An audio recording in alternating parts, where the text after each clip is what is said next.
لم يكن يعلم كل من تابع مواجهة النادي القنيطري ضد المغرب الفاسي أن هذا الهدف الجميل والرائع سيكون وزنه ومقياسه بالدوري 3 نقاط كاملة للماس.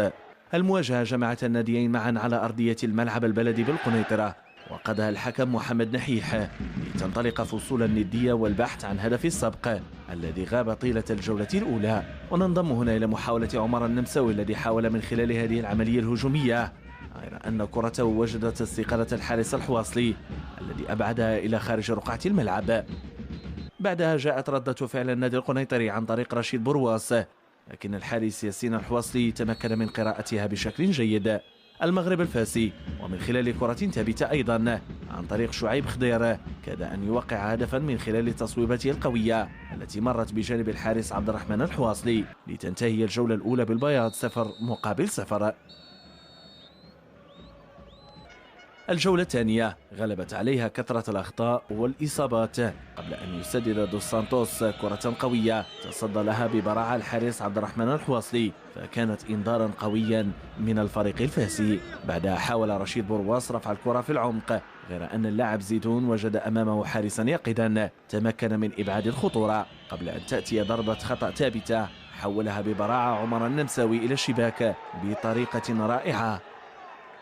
جينا لمدينة القنيطرة وحنا كنا عازمين على اننا نحققوا 3 نقاط باش ننهيو الشوط الاول من البطوله على الاقل على ايقاع ديال الانتصارات باش اننا نقدروا نحضروا في ظروف احسن. ولعبنا ضد فريق النادي القنيطري، فريق اللي ماشي سهل، واني ملي كنرجعوا للاحصائيات كنلقاو انه فريق اللي حقق 3 تعادلات فقط و6 ديال الهزائم، وبالتالي كنا عازمين على انه نديو 3 نقاط مدينه القنيطره. تنظن بان هزيمه يعني قويه بالميدان، تنظن بانه المباراه كانت اكثر يعني تكتيكيا. تنظن بان الشوط الاول ما كانتش فرجه، ما كانتش متعه، ولكن كانت صرامه تكتيكيه. الشوط الثاني يعني دخلنا واحد الدماء جديده بالتغييرات، ولكن جات ضربه ثابته ربما هي اللي قلبت يعني الموازين.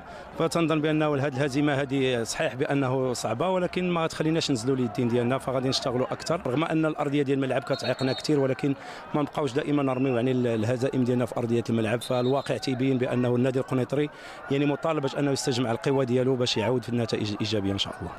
ويكون بذلك المغرب الفاسي قد أمن 3 نقاط كاملة جعلته ينطلق صوب مراكز أبعد عن المركزين الأخيرين ولو برصيد 14 نقطة.